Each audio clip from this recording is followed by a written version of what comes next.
the solution is either we go plant more trees and wait 20 years, or we buy one of these units and we place it. It's one unit is equivalent to 700 trees. The moment you place them, you test the air quality before. And after you plug and play them, immediately you'll see the difference, the drop. So Immediately.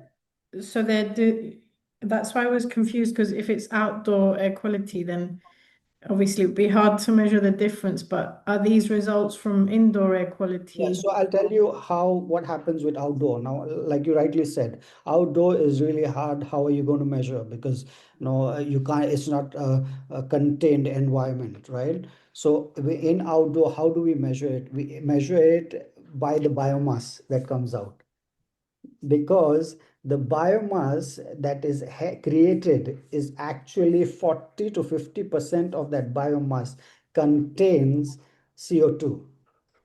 So based on the biomass that is being produced, you know exactly how much CO2 has been reduced.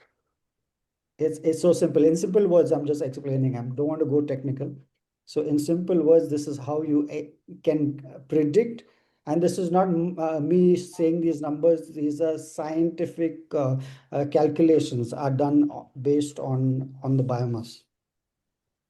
And what about, say, because you showed earlier, like NO2 emissions and other improvements. How is that measured indoors?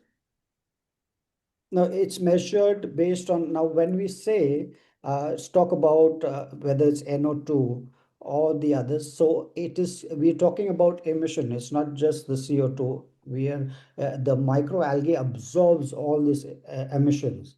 And how you calculate that how much emission has been reduced is through the quality of the biomass. If the biomass is showing, it comes out at probably 3 tons or 5 tons, right? So based on that, you know how much CO2 has been reduced. And on an average, since the last 3 years that our unit has been running, there are some units which are not touched, right? The biomass, and so it just moving back in. We are not filtering it, not extracting it. By not paying too much of attention, it still produces around 3 tons of biomass by not even paying too much attention to it.